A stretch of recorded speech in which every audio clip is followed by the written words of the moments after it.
Es la 1:00 PM, mediodía en Canarias. Cerca de un centenar de restauradores protestan a esta hora en Vía Laietana, en el centro de Barcelona, ante el previsible cierre de bares y restaurantes hasta finales de mes como medida extraordinaria para frenar el avance de la pandemia. La Generalitat sigue hasta ahora reunida con representantes del sector. Barcelona, Mónica Peinado.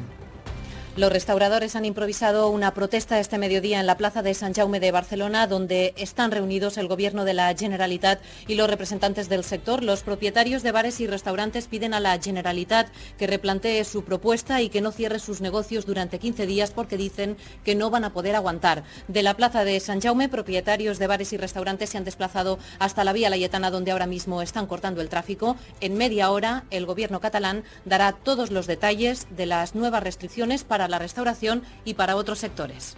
Gracias, Mónica. Entre tanto, Madrid reconoce ahora que sí tiene menos rastreadores de los que había prometido. Lo ha hecho el vicepresidente Aguado en rueda de prensa tras la reunión del Consejo de Gobierno. Informa Javier Bañuelos. Sí, en sede parlamentaria la presidenta Isabel Díaz Ayuso se comprometió a que a mediados de octubre Madrid tendría 1.500 rastreadores, pero el vicepresidente Ignacio Aguado acaba de reconocer que no cumplirán ese compromiso. Según me informan desde la Consejería de Sanidad, hoy hay en la Comunidad de Madrid 1.100 rastreadores con la intención de seguir contratando nuevos perfiles. No le puedo contar más, pero lo que sí que le puedo decir, no le puedo contar más, me refiero porque no tengo más información de la Consejería de Sanidad, no porque no quiera. Son 400 rastreadores menos de los prometidos. El vicepresidente madrileño también admite que aún no tiene lista la nueva orden con la que intentará negociar con el Ministerio de Sanidad el levantamiento del estado de alarma en Madrid. Pero al socio Isabel Díaz Ayuso le gusta la propuesta europea para que haya un semáforo por colores y a partir de menos de 25 casos por 100.000 habitantes se permita la libre circulación, pero que las restricciones se activen a partir de ese umbral. En Euskadi todos los sindicatos sanitarios han convocado 3 jornadas de huelga reclamando medidas para hacer frente a la grave situación de la sanidad pública vasca. 29 de octubre en Álava, 5 de noviembre en Guipúzcoa, 12 en Vizcaya. Dicen que la situación que sufren es estructural, agravada por los efectos de la pandemia. Esther Saavedra, del sindicato ELA. Es necesaria una partida presupuestaria para la sanidad pública que se equipare a la media de la Unión Europea, destinando un 25% a la atención primaria. En materia de empleo, aumento de la plantilla con la incorporación a la plantilla estructural de los empleos ocultos en fraude.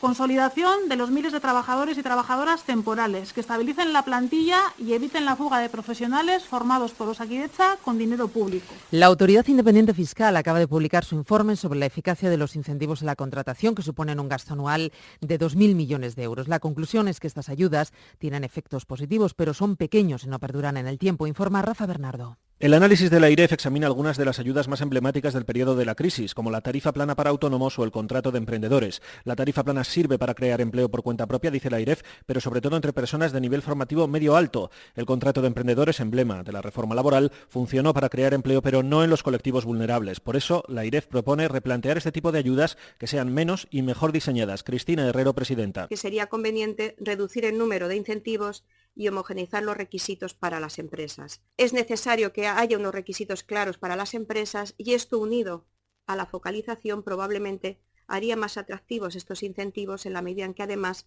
podría incrementarse su cuantía. Además, la AIREF propone más coordinación administrativa y más importancia de la formación. El primer semestre del año se batió el récord mundial en la reducción de emisiones de CO2 como consecuencia del confinamiento de la población. Los datos con Javier Gregori.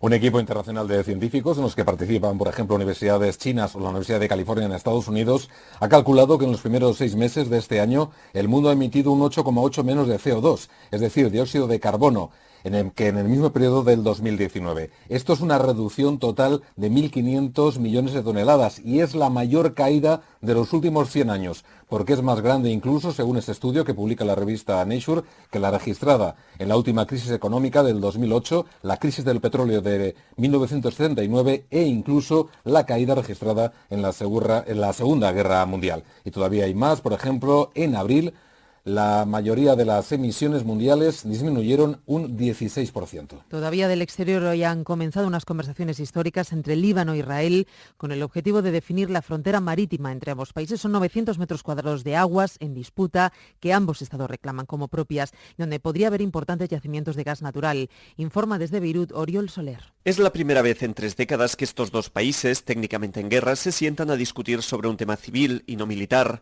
Para llegar aquí han sido necesarios años de de discusiones sobre cómo abordar estas negociaciones, que al final tienen lugar en la sede de las Fuerzas de Paz de la ONU, en el sur del Líbano y con mediación de Estados Unidos. Líbano está inmerso en una crisis económica, política y social, y Washington ha usado esta debilidad para forzar a sus líderes políticos a negociar con Israel. Lo ha hecho con una estrategia de la zanahoria y el palo, incluso amenazándoles con sanciones económicas por sus vínculos con el partido milicia Hezbollah. En el último mes, la administración Trump ha padrinado el restablecimiento público de relaciones entre diversos países del Golfo e Israel, unos acuerdos que ha intentado vender como un gran éxito de su diplomacia. Vamos ya con la información del deporte. Francisco José Delgado, ¿qué tal? Buenas tardes. Buenas tardes, Raquel. El COVID también se convierte en el protagonista del deporte a nivel mundial. En las últimas horas se han conocido los positivos de Cristiano Ronaldo en el mundo del fútbol y el número 1 del mundo del golf, Dustin Johnson. Además, 2 equipos ciclistas han abandonado el Giro de Italia y a una semana de la Vuelta Ciclista a España se adoptan nuevas medidas que afectan a la asistencia de público. Javier Guillén, director general de la Ronda Española, pedía anoche que la gente no fuera a ver a los ciclistas en los puertos. Se lo contaba a Manu Carrera. Por el bien de la carrera y por el bien de los aficionados tenemos que pedir que se haga este esfuerzo, porque al final siempre lo hemos dicho, entre una no vuelta o una vuelta sin público, preferimos una vuelta sin público. Tenemos que hacerlo, es un esfuerzo que